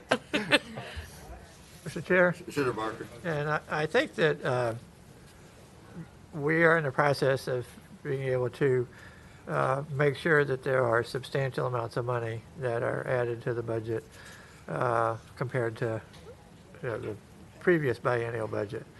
The former governor put into the budget a lot of increases in rates, which has been a big part of the problem because we've often funded the slots, but then they were not being implemented because That's correct. there was nobody to provide the service at the reimbursement rate. Mm-hmm. And so there's a lot of that that is already was placed in the introduced budget, and there are clearly some substantial budget amendments that have been offered in both the House and the Senate, I know, on some of those things to even go further because the governor did not sort of picked and chose between different options that were presented with the study that came back this past year that recommended a wide variety of increases in reimbursement rates. Okay. And Mike's been over there counting all the monies ever since, so. Okay, so Mike's going to tell me where the money is while we're waiting on the position to be filled, right? You're going to show that to me? When are you going to show it to me?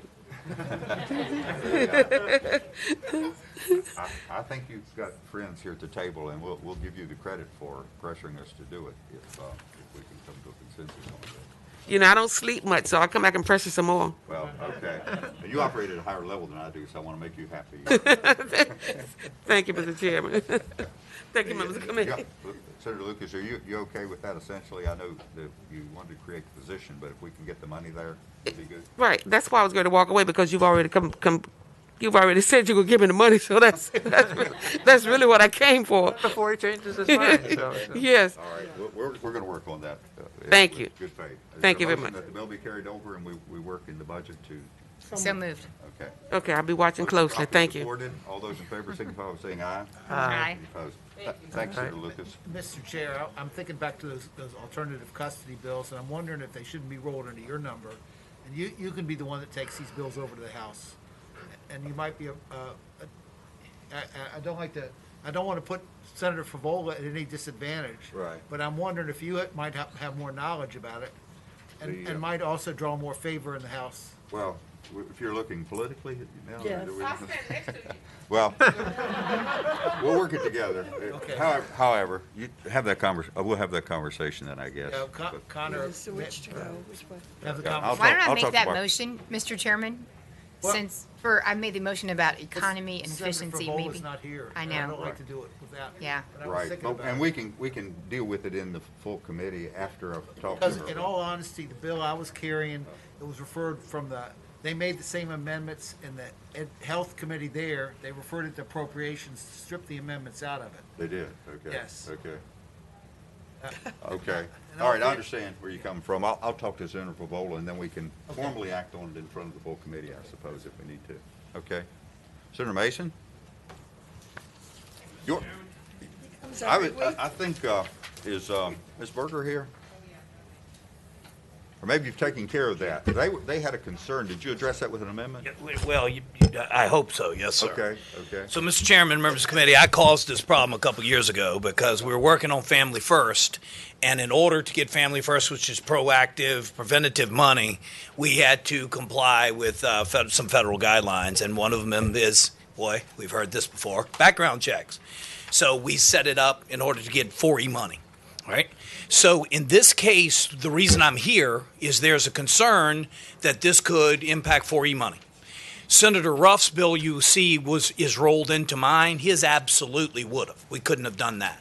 So what we've done is I've worked with David May to go to social services and say, what would impact 4E money? Because most of the child psychiatric centers do not receive 4E money. Group homes do. And Mr. May is looking at the guidance saying this doesn't seem to be a problem. So we went to the federal government, to the liaison, and said, can we do these things?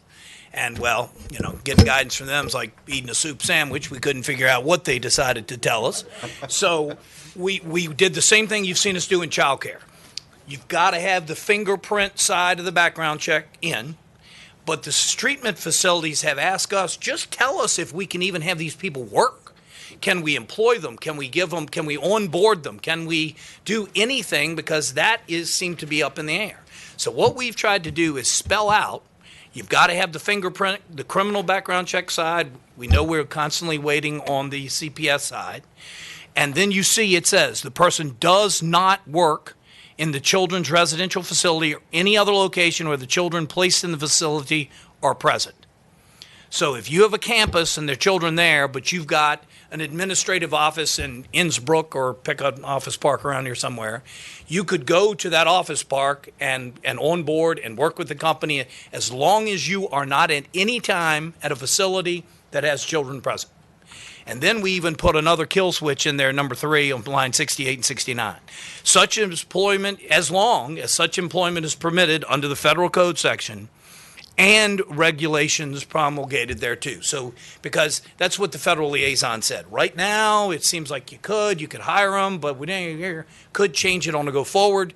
So if at any time they changed it and said you can't even work with a company unless you have the full both sides background check, they'd be out.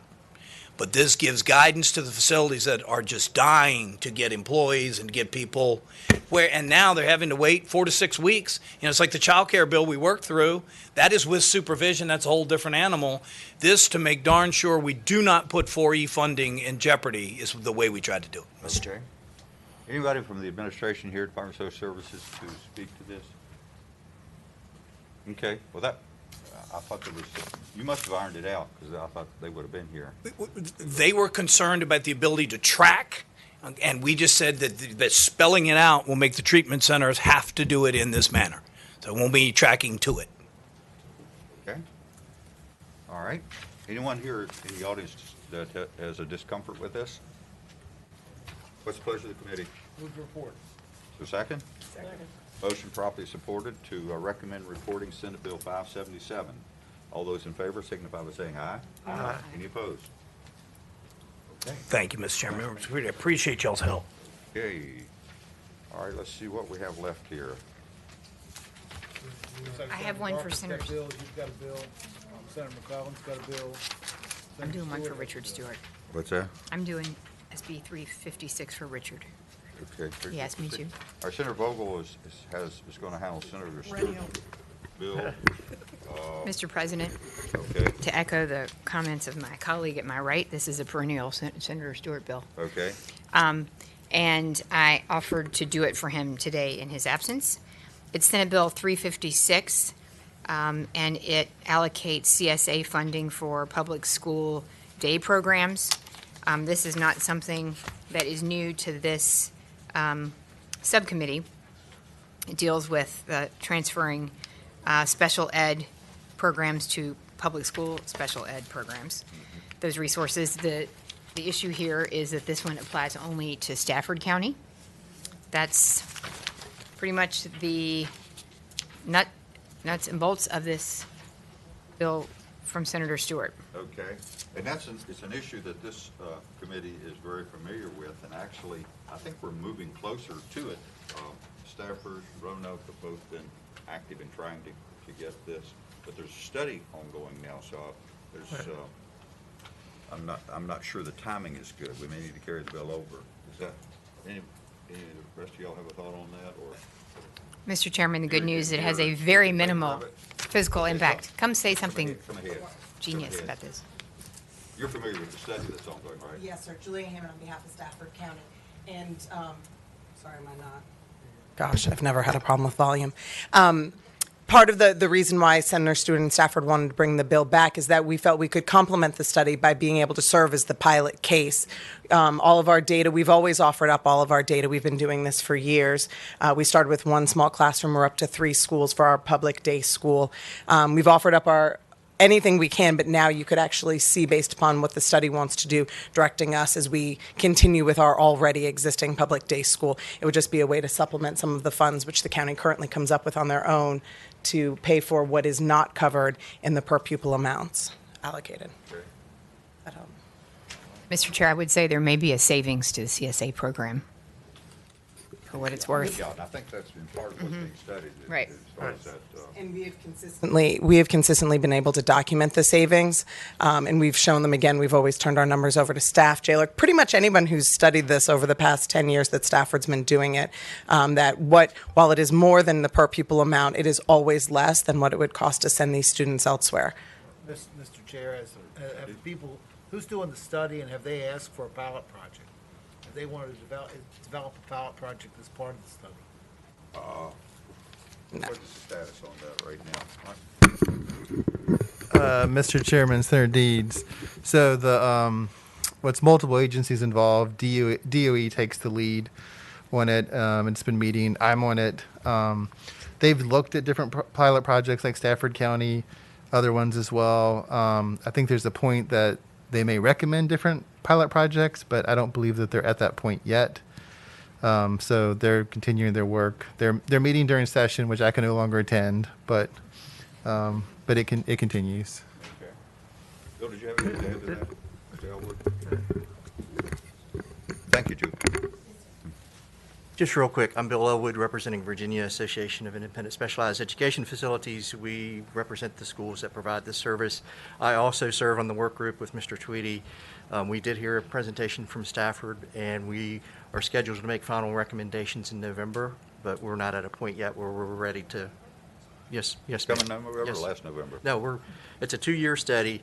We're getting ready to make final recommendations in November. We're meeting regularly, so.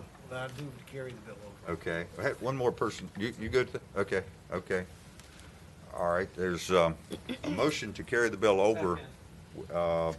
And with the understanding, we are moving the direction that Stafford wants to go. I believe it's just a matter of this study group working. Are you participating with that, Julia? Stafford is. Stafford is? Okay. All right. All right, the motion properly supported that the bill be carried over. All those in favor signify by saying aye. Aye. Any opposed? All right, thank you. Thank you, Senator Vogel. Okay, other members, Jennifer, you have a bill? I do. Senator McClellan? 484. Senate Bill 484, which our papers say there's not a fiscal impact, but actually one was issued. This is the bill to create a comprehensive health care coverage program similar to FAMOUS, but it would be for children who are undocumented and therefore are ineligible for FAMOUS. There are about 96,000 children in Virginia who do not have health care coverage. There are about 9,000 undocumented children and families with low income who are uninsured, and another 4,000 likely uninsured. You may recall last year in the budget, we put together a working group to evaluate how to provide coverage to those students, and this bill is a result of that working group. I did put in a budget amendment, and the You put in a budget amendment? I did. Did it include language which would be a part of this bill? Or do we have the flexibility? Is there some budget language in along the lines of this bill? Do you know, Mike? I mean, just the amendment was money, I think it was $10 million a year. I had 14.4 in the first year, well, 14.5 in the first year and 19 in the second. That included, I think, in the FIS, it includes not only the funding for DMAS, but the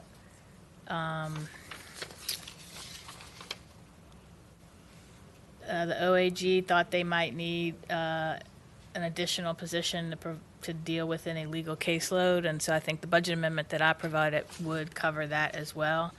The fiscal impact statement said that it would be for DMAS about $7 million in the first year and 12 in the second. Okay. Anyone here to speak to this?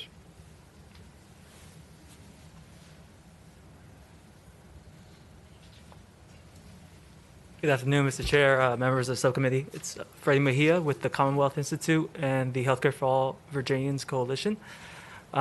We support the bill. We believe that every child should have access to affordable and comprehensive healthcare coverage. And we estimate that nearly 1 in 10 uninsured children in Virginia would be newly eligible for healthcare coverage if this program was implemented.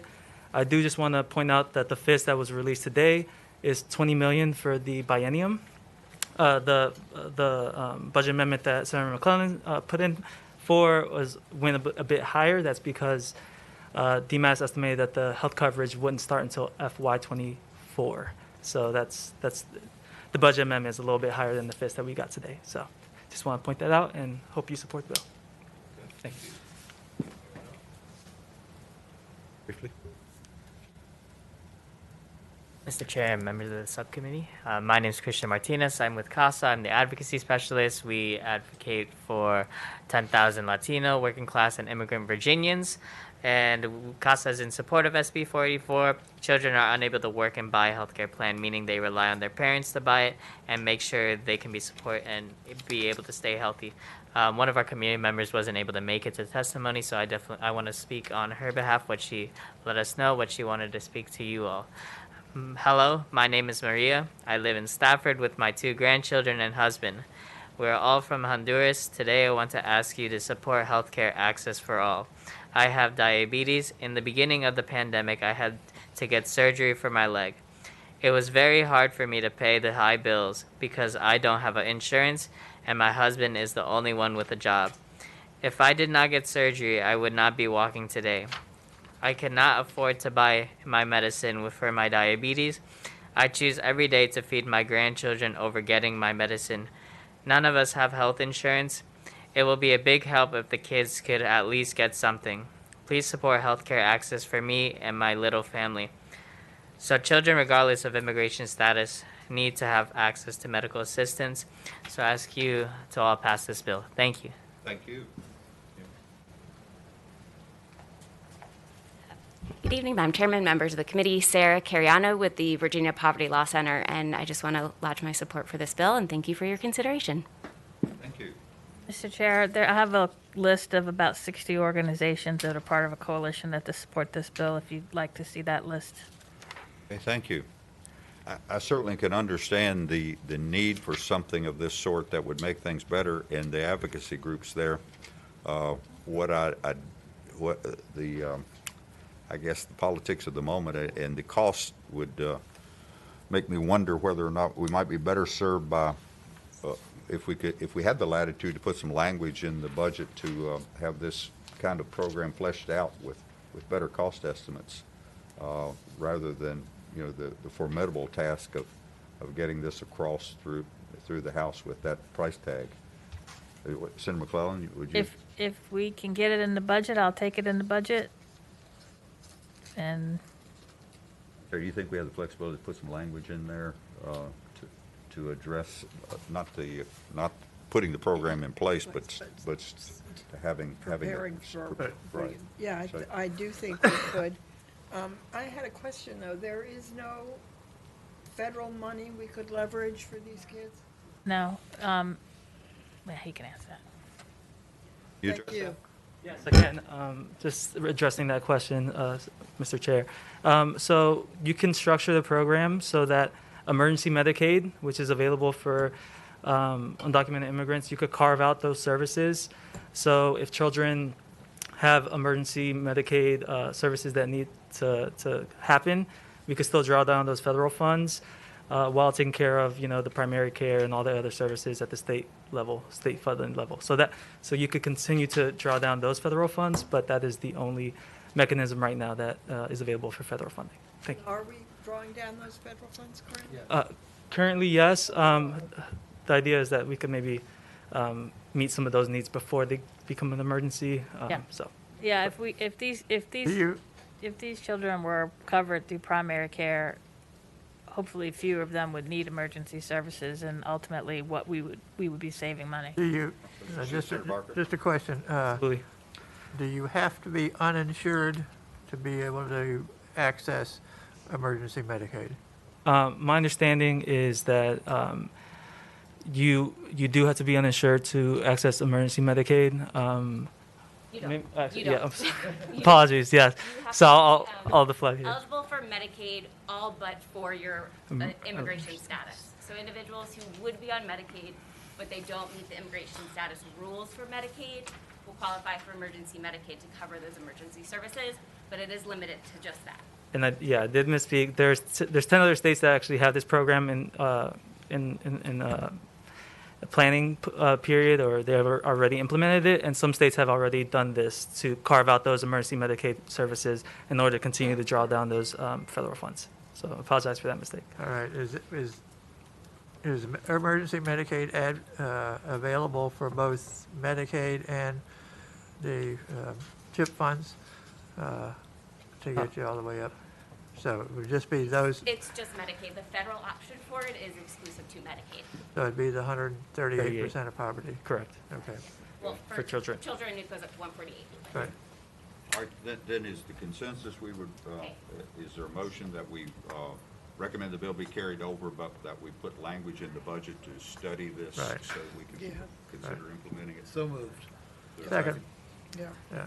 Motion properly supported that the bill be carried, recommend the bill be carried over, but that we will put some language in the budget to study the program so that we can know more specifically how it would operate. All those in favor say aye. Aye. Any opposed? Okay. All right, Senator Barker, you have 3 bills I think we can handle fairly quickly, and that might clear the docket. If we do those. All right. All 3 have minor amendments, I think. Okay, Senate Bill 344, health insurance coverage for donated human breast milk. Yes.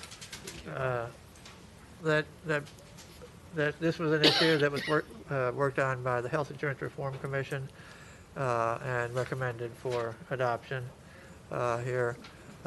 We have one place in Virginia where there is donated human breast milk, and that's at Children's Hospital, the King Daughter down in Norfolk.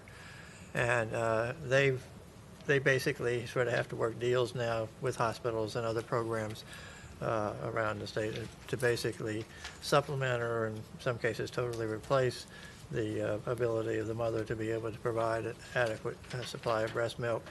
And where breast milk is, particularly for some of the premature infants, is better than the formula types of things, so it has advantages there. You have, And, what's the amendment then? The amendment, yes, go ahead. Got it? Yes, Mr. Chair. So the first four amendments, and these are all available on LIS, add references to human milk-derived human milk and caloric density. Amendment number 5 delays the coverage requirement from 2023 to 2024. And then the 6th amendment directs VDH to set up guidelines for July of 2023 and to state that the provisions of the act would have a delayed effective date of July 2023. Okay, you moving those amendments then? I'll move those amendments. Second. All those in favor of those amendments signify by saying aye. Aye. Any opposed? Okay. Then the fiscal impact would be delayed with one of the amendments. There is a fiscal impact, but I understand the chair of the committee likes this bill. It started as mine. Yes, it was hers. We had to track back, like it. because this has been around for a while as an Okay. issue.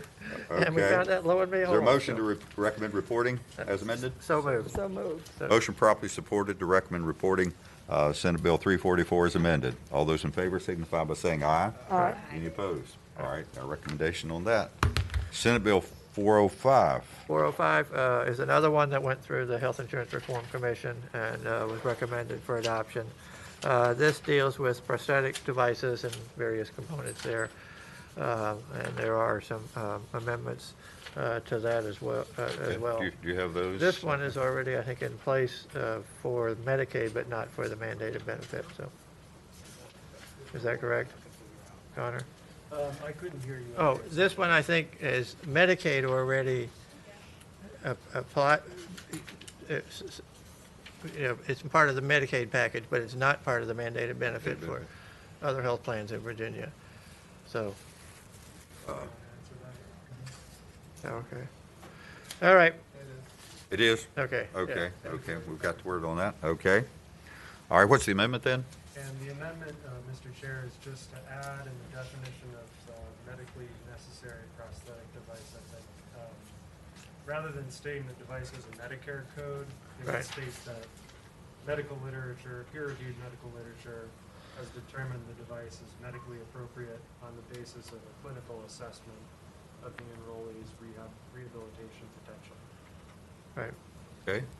All right, all in favor of that amendment signify by saying aye. Aye. Any opposed? All right. Anybody here that doesn't like this bill? Concerns? Move to report. Motion properly supported to report Senate Bill 405 as amended. All those in favor signify by saying aye. Aye. Any opposed? Yeah. All right, we recommend reporting that one. And then Senate Bill 436, Yes. dealing with state telehealth Yeah, plan. deal with the state health. No plan. fiscal impact. Yes. So, We can be quick with this one, I yeah, guess. What does it but do? this one does have a couple minor amendments, basically directing the state to move towards working with the Virginia Telehealth Network to evaluate things under the state health plan, the state telehealth plan. So, Amendments? Do you have amendments? Senator Barford, there were amendments that were adopted in Ed and Health, but none Right. that I'm. None that we need No, here no, now. no further ones. Okay, just the ones. Okay. Okay. I was just reading the introduced version of the bill. I said, There's no fiscal impact, we Yeah. can move to report. All right, is there a second? Second. Motion properly supported to recommend reporting Senate Bill 436. All those in favor signify by saying aye. Aye. Any opposed? Or that bill is reported. I believe, Mike, that's it, isn't it? Okay, that clears our docket. There was a Thank you, bill Mike. that I referred back today. Yeah. Yes. But it was too late for us to get it on this. Okay. So it'll be heard on Thursday. Okay. We'll hear it on Thursday. Okay, full committee? Full committee. Oh, All right. okay. Okay, very good. All right, well, the committee will rise. All right, thank you.